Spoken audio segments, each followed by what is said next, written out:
탈출은 요 앞문으로 한 거예요? 저 뒷문으로 한 거예요? 저 문이 열려가 있어. 일부러 열어놓은 게 아니고 이제 이게 가운데 문을 닫고 이렇게 하는 와중에 그는 아마 미스가 있어. 암사자는 게 처음에는 애완동물로 이렇게 아마 가져온 걸로 알고 있습니다. 그런데 이제 그 애가 크니까 네. 위험하니까. 화상을 내서 뭐 어떻게 처리를 해주든 그럼 뭐 어디 가지고 가든 이렇게 뭐 하는데 가져갈 데가 없다 하더라고.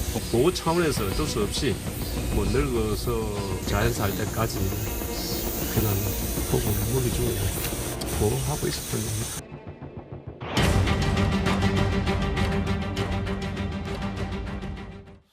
지난주에는 대구에서 침팬지가 탈출했었는데 오늘 이 뉴스 듣고 깜짝 놀라신 분들 꽤 많으셨을 겁니다.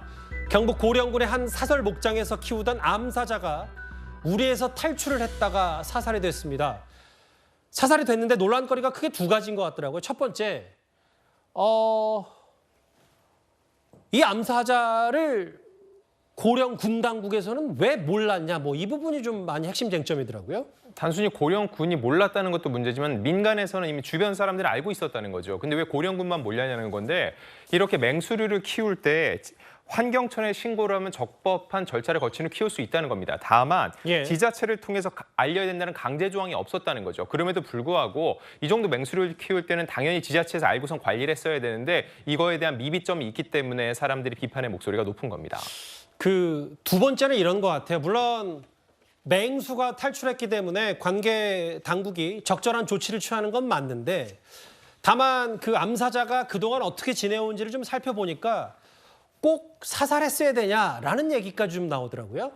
이 결과론적인 얘기일 텐데요. 일단 이 암사자가 그 우리 목장 주변에서 몇 미터 되지 않는 곳에 있었습니다. 멀리 갈 만한 힘도 없었다는 거죠. 그리고 깡 마른 모습이었고요. 그래서 1시간 만에 사살됐는데 저 정도 기력이 없을 정도면은 포획도 가능하지 않겠냐, 꼭 사살을 했어야 됐냐라는 동정론을 일고 있는데 2018년 9월에도 비슷한 일이 있었습니다.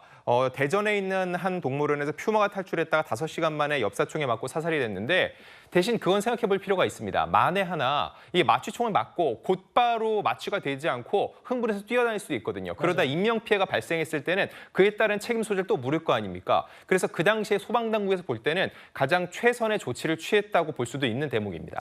그동안 저 암사자가 정말 어렵게 지내긴 했나 보죠? 네, 일단 깡마른 모습이었고 잡을 때도 소방당국 대원들이 볼 때 어디를 피할 수 있는 정도의 기력도 없어 보였다는 겁니다. 워낙 또 노령이기도 했고 여러 가지 상황을 놓고 봤을 때 본인도 너무 쉽지 않은 힘든 상황 속에서 정말 구경 나왔다가 저렇게 사살된 게 아니냐라는 동정 여론까지 일고 있습니다. 동정론까지 있긴 하군요. 네.